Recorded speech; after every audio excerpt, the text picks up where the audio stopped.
All right, folks, welcome everyone to the workshop for the business analytics competitions. We have a couple of people online and some students in here. Again, my name is Professor Bui, and with me Professor Leslie and Professor Vic Parody. So hello. Yeah, thanks. Yes, look at the camera. Thank you. And then we also have someone from ITS. ITS. Queen, you want to introduce yourself quickly? Sure. Hi, everyone. Thanks so much for having me. Hold on. Let me check on the speaker.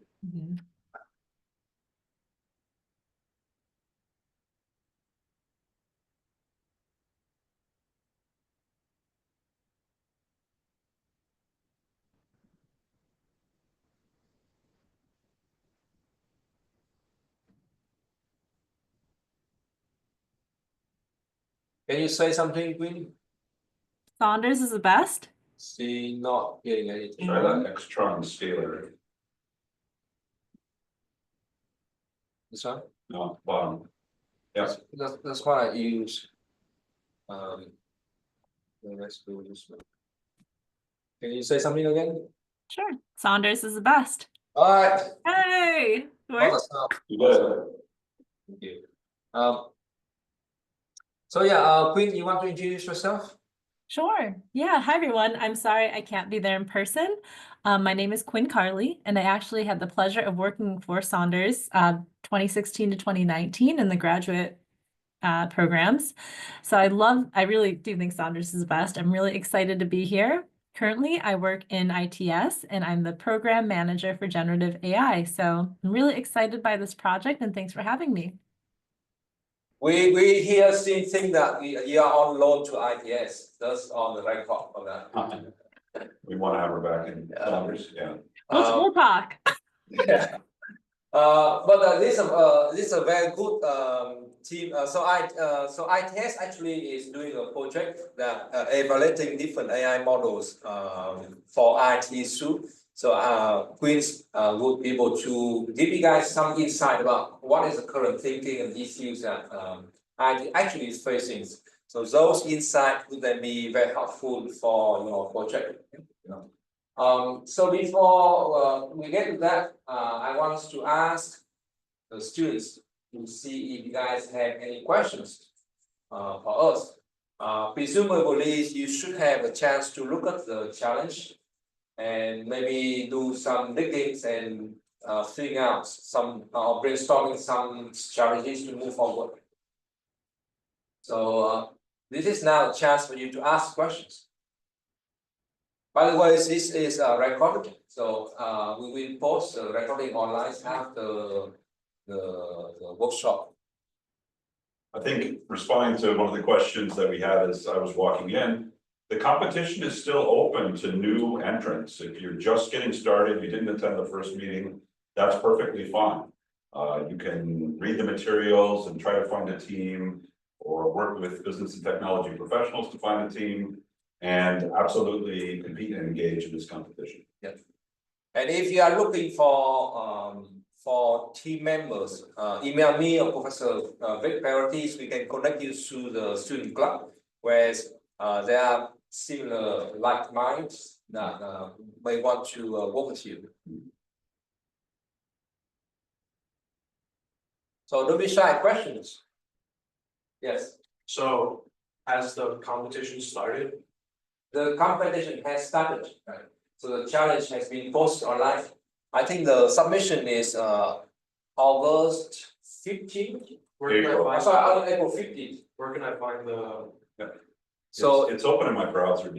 Yeah. So if you go to the this is a website for the competitions.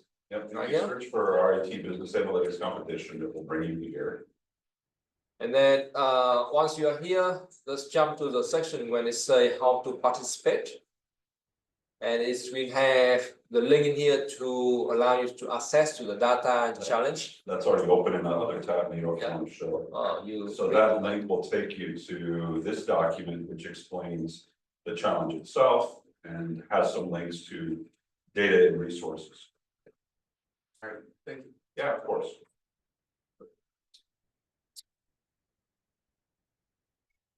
Any other questions? Hey, Achut here. I'm audible. Welcome. Yeah, hey guys. So there is a point in the document that has been shared under data. It says student designed evaluations, interviews, surveys of different stakeholder groups at RIT. Can you elaborate a bit on that?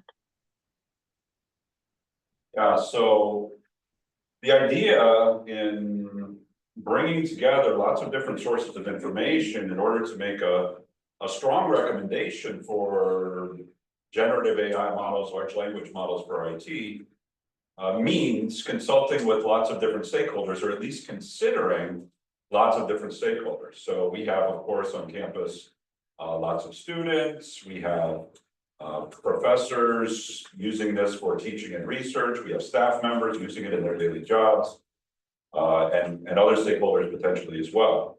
So, first and foremost, we want you to think about the breadth of people that might be impacted by the adoption of an enterprise license, let's say, for a single large language model. I think if I heard you correctly, the section you're referring to said maybe you would like to consider additional inter-user surveys of different stakeholder groups to explore how they feel about or use AI or would like to use AI in the future. So that's what that bullet means. Okay, I just wanted to clarify the stakeholder groups at RIT, whom that might include. Yeah. Thank you. Maybe Queen, you can also mention a couple of different stakeholders groups that ITS has considered, so that gives the students some pointers in terms of who they should look for.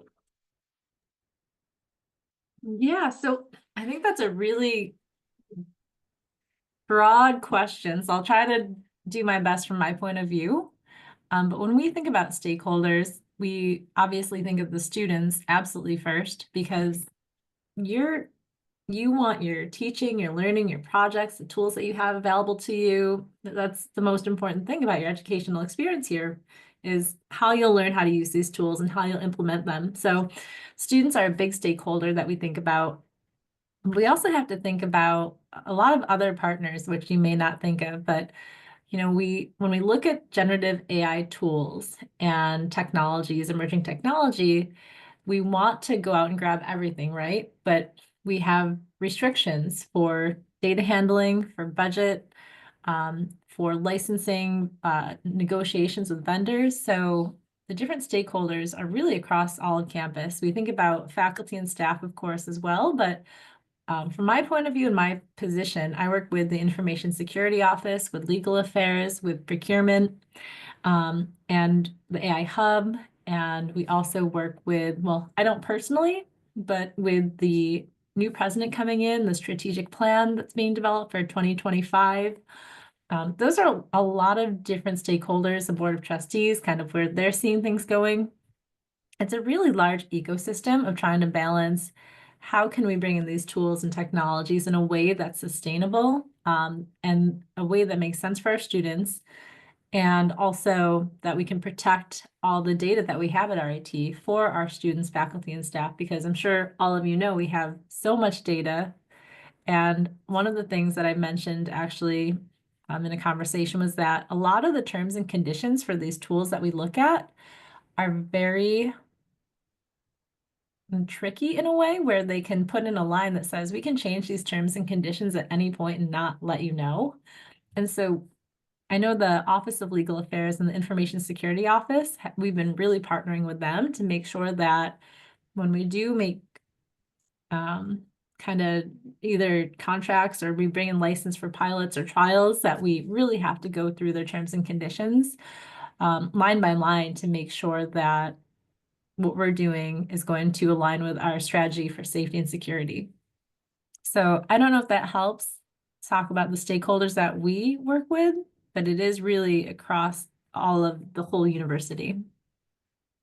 I think that's very helpful, and I would say further, something that's come up in earlier conversations is the idea that none of these stakeholder groups is a solitary example. There are different kinds of people, and especially when I think about our student population, We have students that are using generative AI to do coding every day. And we have students in other majors that use it for very different reasons, very different purposes. But I want to say at this moment, this sounds like a lot. I mean, Quinn is working lots of hours trying to figure out the needs of these stakeholder groups. So it is not our expectation that you master the needs of the board of trustees or even all the students or the faculty or anything, but simply to consider that. Find a way to consider it in the documentation you're putting forward. So there is a remark in there about interviews, and I think sort of informal interviews with the people around you might be useful, but it's not a requirement. It is really a matter of bringing together lots of different viewpoints in order to make a sort of systematic criteria across all of these different sources of information that would help us make a choice. May I add something to that, Vic? I guess. One of the interesting things, and some of you may have heard of it already, but I have a colleague at the University of Rochester, and he works in marketing. And what they've done with their team is they've gotten permission from different stakeholders, different students, different board of trustee members, different faculty, people like that, to use their public facing information on LinkedIn, social media, things like that. And they'll actually create personas that they can go to and ask questions to and survey them. And so they create these chatbots based on these individual kind of personas, and they use it kind of as a virtual focus group, which I thought was really wild. That is That's genius. great, yeah. Great. I'm so glad you shared that. Amazing. I want to Yeah. have to speak about research. I can share one more thing if people don't mind. Sure. Another use case that we actually have been doing, which I think is really fascinating. Are people familiar with Notebook LM? Raise your hand. No, yes. Okay. It's a product from Google. And what you can do is you can upload sources. So you can upload PDFs, YouTube videos, transcripts, documents, things like that. And so I can upload up to 50, I'm sorry, with my account, I have a pilot account, I can upload up to 300 sources. And then this notebook will only pull from the sources I upload. So the hallucinations, it doesn't hallucinate as much. I still say, you know, always have a human in the loop, always check it. But what we can do is if we have a project that we're running and we have transcripts from meetings, and we have survey feedback, and we have presentations, things like that, we can actually put all of that in and then ask questions about participant sentiment or project member sentiment and say, you know, from the feedback we're getting from the meeting conversation, from the presentations, are there points that we're missing, or is there something that we could clarify? Is there a pain point that's reoccurring in our meetings? So that was a really a neat use case that we're using currently. Very cool.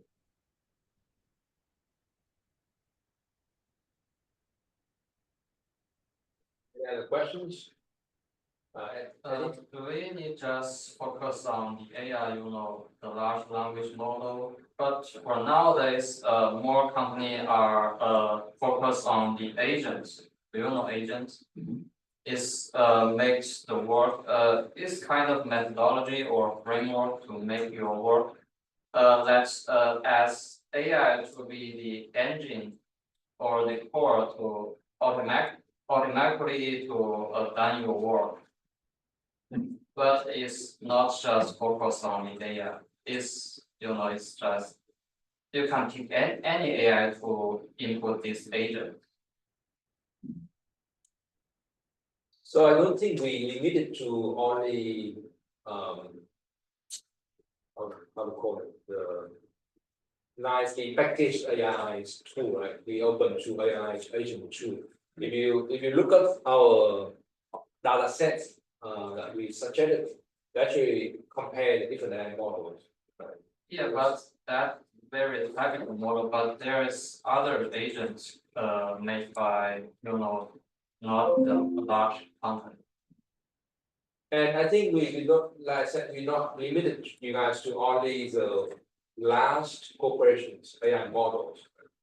If you think that there are niche use cases that require you to have those agents instead of having the one tool fit all, then we are open to that too. I think that also ties back to the like stakeholder question, right? So for some stakeholders, some of your training might have some huge advantages. So like highlighting those, but for some stakeholders, it might create some like hurdles, right? So like highlighting all these like ups and downs for different models, I think that's what we are really looking for. Yeah. So we're not restricting to a specific model, brand, agents, like whatever, everything is open. But I think thinking about the future as you are, thinking about agents and how they will be involved in the future of AI work is a really great thing to incorporate. So maybe knowing that agents are going to be more of a thing in the future, it could help you decide among the different LLM ecosystems. So maybe that would make you favor OpenAI more than Google Gemini. Just something to think about. So if you see a great value, let's say at that, Yeah. this is your chance to like convince. Yeah, the exactly. stakeholders. Yeah. That's why we're like, right. The goal here is storytelling as much as anything, data storytelling. It's about convincing, using the information that you can bring together. But it's hard to collect data about this agent, you know, it's very niche, Right. not for the comments. Right. Yeah. So Yes. for example, that could be a drawback. Right, which you might highlight. Okay. I mean, Quinn, how much does ease of use come into your conversations? Huge, huge. So I just was writing some notes that I wanted to share. So one of the things, and this will come back to ease of use, but when we're talking about agents or chatbots, and I'll just use that as a very general term, if we have different departments on campus, let's say we have dining, housing, admissions, and they all want to have their own chatbot, it doesn't really make sense from an organizational standpoint, I believe personally, that they all go out and buy their own different tools because we don't have the support to support all those tools. And I don't think those departments have that capability either. So if we look at a large language model that has agents, I'll just use this for an example. I'm not saying that this is the way we should go, but Boodlebox or ChatGPT, if we had that as an enterprise-wide product, then dining, housing, admissions could have their own custom GPTs or gems or agents in the bot garage. And then we could all work in that same kind of ecosystem with the same tool. And that ties into the ease of use. Because for me, I want to find a tool where no code is probably for a majority of people who would use this to build their products, to communicate with students, that would give the most accessibility to faculty and staff to create products that are actually meaningful and helpful to the students and families and people they work with. So I think ease of use is a huge factor. And then also thinking about, again, how can it apply to as many different areas on campus as possible instead of having to go out and each area buys a different thing.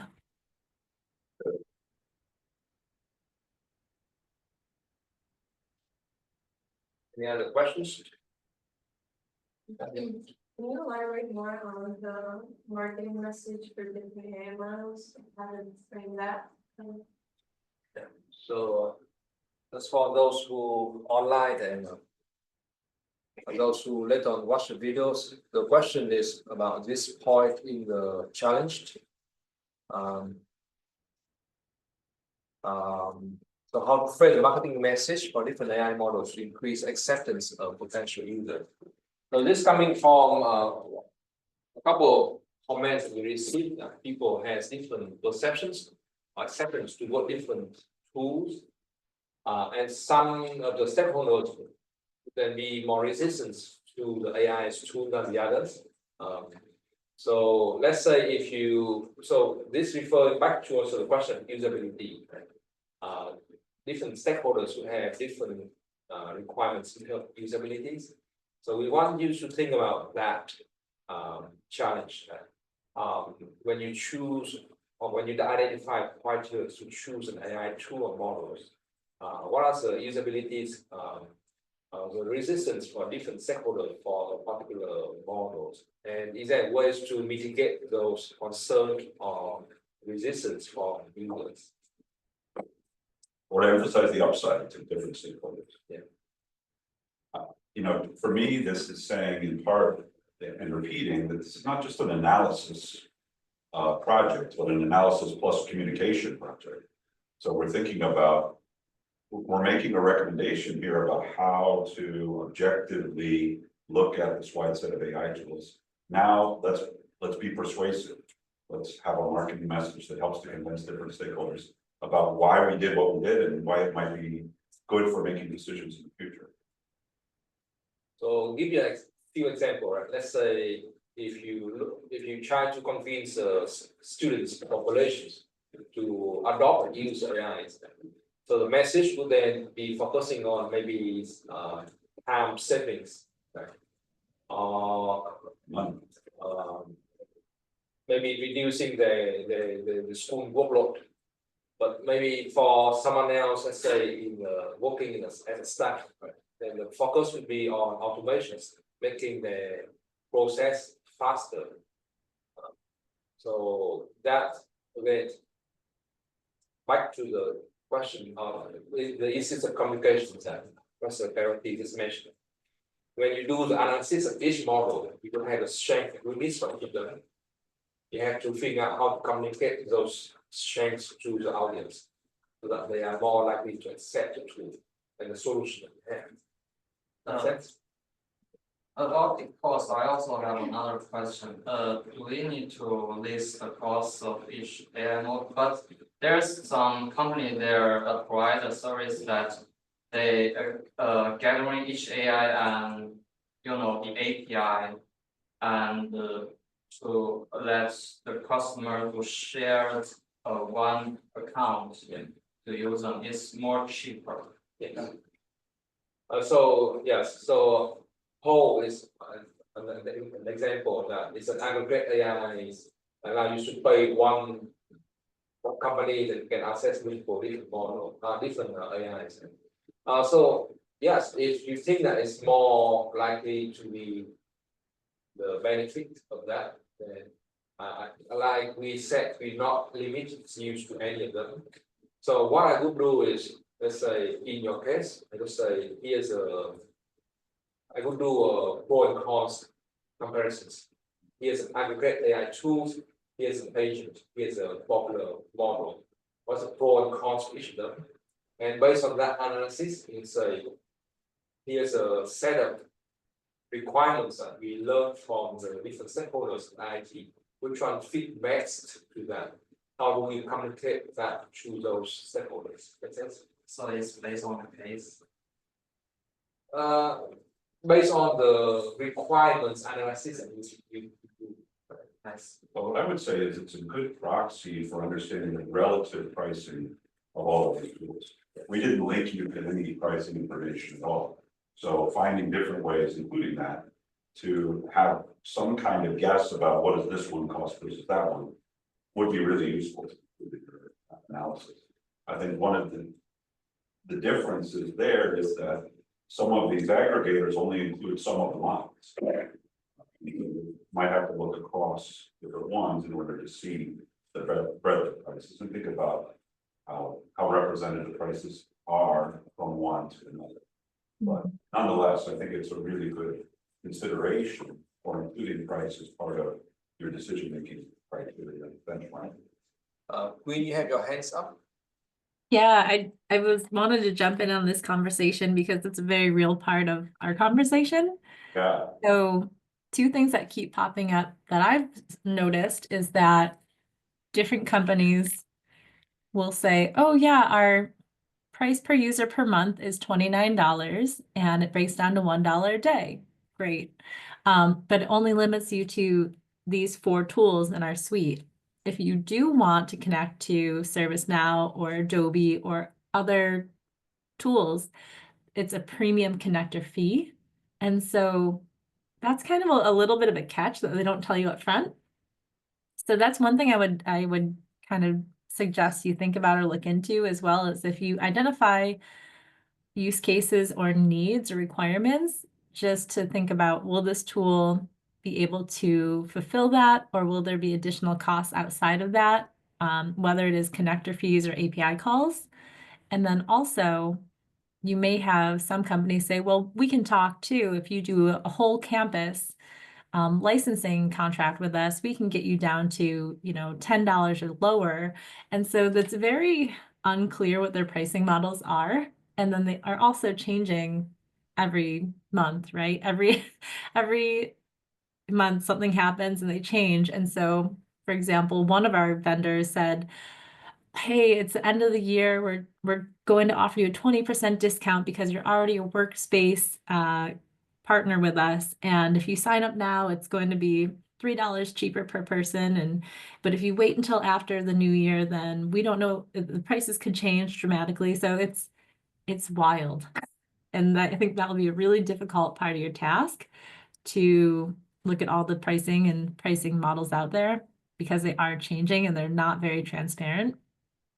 And again, it's not our expectation that you will look at all of them, nor do you need to call OpenAI and ask, how much is it gonna cost to cover our IT campus? Instead, you're looking for things like proxies that can help be integrated into your decision. But we acknowledge, just as Quinn did, that this is a very hard piece of this puzzle, because it's changing all the time, and there are sometimes things included and excluded from individual contracts. So do your best with the pricing. But we are realistic, I think, as the first round judges about what you will be able to obtain. I also don't know if this will complicate things or if it fits this competition, but from our end too, I don't know if we will ever be a one tool school. I don't think we will, but I'm speaking from my personal opinion. But it's so hard, and I've talked to different folks at different companies, and they're like, yeah, we've had to adopt a few licenses here for Copilot, a few for Gemini, and we have this or we have this. And so it is this ecosystem, and it's not just we went with just this tool. There are some schools that have done that, but it's a mix again of schools who just go with one tool, and then people who kind of piece together different tools and figure that out too.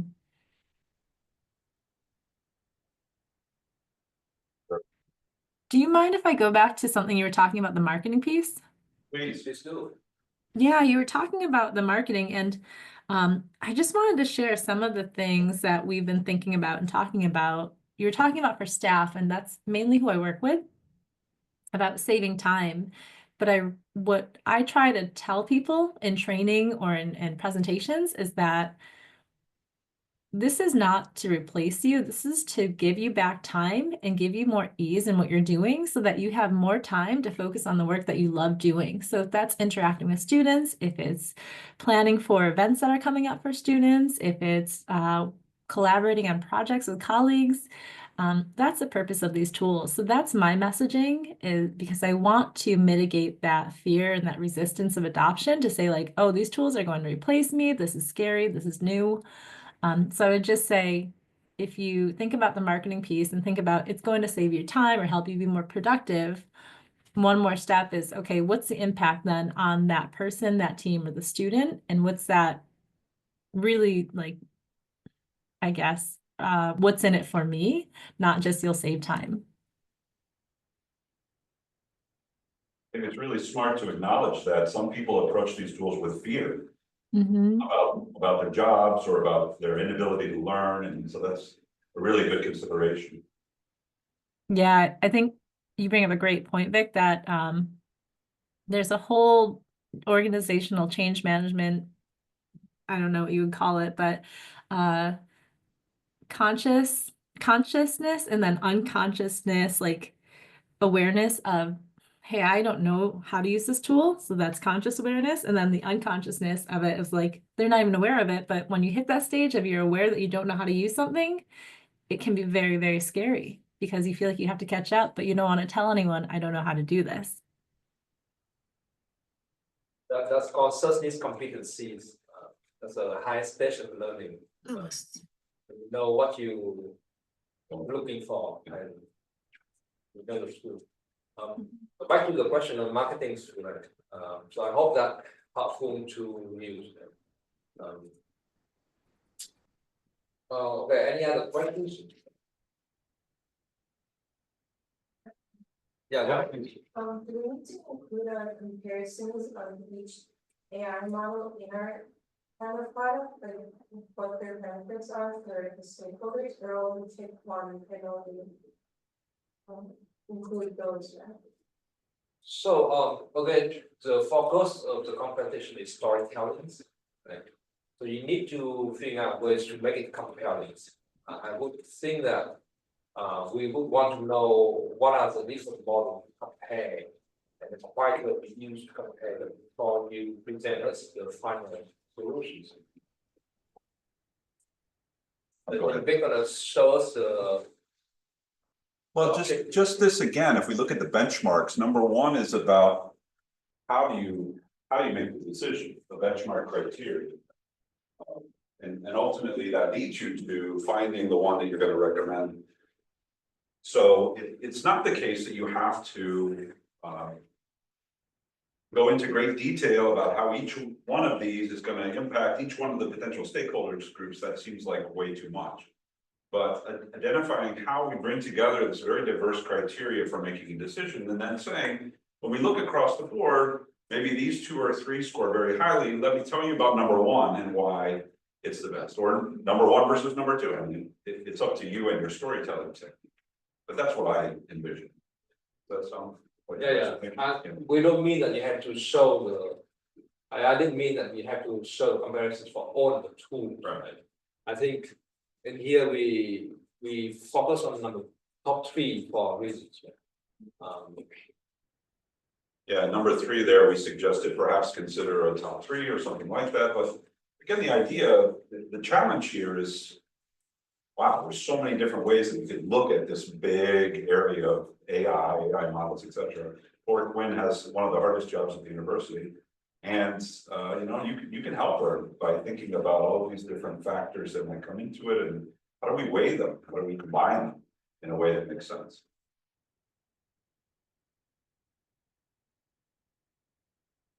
Also, one of the best jobs at the university. This sounds like a lot of food.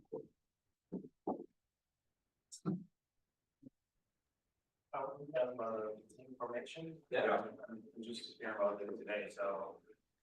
How do I know what things exist? Is it important to diversity of the teams, or we just have it friends? Play with your friends. If you're looking for a team, we can help you. You can reach out to us by email, either Professor Bowie or myself. And we've been working with the Business and Technology Professionals Group. And they also are helping do team formation. So if you're looking for a few more people, let us know. We're planning here looking at teams, so see if you guys can. It's a good place to meet for a team chat. Yeah, so shoot us an email if you need help on that.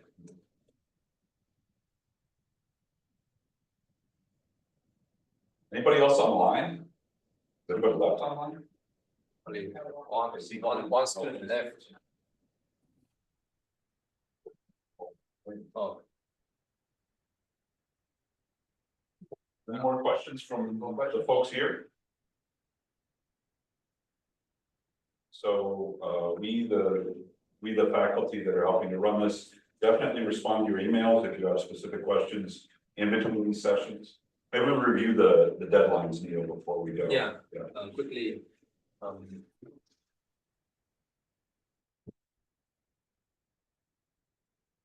So timelines is at the bottom in here. So we are in item number 2, which is a workshop, and then 2 weeks. And then in 2 weeks, we have the submission deadlines, which is April 15th at midnight. Note that we would not accept less submissions. So for those of you who later on watch these recordings and you are in, let's say, a different campus, international, then make note of the time.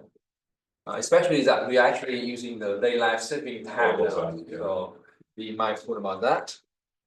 We have 3 days for the judges to do the evaluations and make the announcement by probably the end of April 18th. At that time, then 6 teams, 6 finalists, 3 teams on the undergraduate and 3 teams on the graduate would then be invited for the final presentation days, where they would be present to a new different panel of judges. And the announcement, the presentation will be on April 23rd. And that's when the award would then be announced. For every team that participate, we will also rank you based on the performance. So that way, at the end of the competitions, you know exactly where each team performs in terms of comparisons to the other teams, which can be a nice thing to post in LinkedIn or something like that. Right? So maybe you not make it to the top 6, but maybe you rank in the top 10 of the competition. So that is something worth celebrating.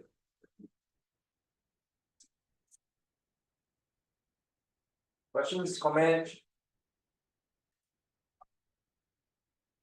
All right, so if there's no further questions, then we will conclude our workshop today. Okay, you can reach out to any of us in here. For those of you who are in the class with Professor Matthew Vollmer, you can also reach out to him and have the question answers. Thank you everyone for your participations. Thanks especially to Quinn, who helped us out a lot today. Thank you, Quinn. Thank you, Quinn, so much for being here. Thanks for having me. I think this is such an incredible opportunity to dive into this at the right time too. And especially as students, you can walk away with this experience to talk about at interviews or future jobs and say, oh yeah, I took this on and I did it in 2 weeks and here's what I learned. So I think it's pretty awesome. I have to add to that I have write several different letters of recommendation for those who participate in the competitions. Yeah. And all of those students later on being placed in good schools. So it's certainly something that was participating in. Thanks, everyone. Thanks, everyone.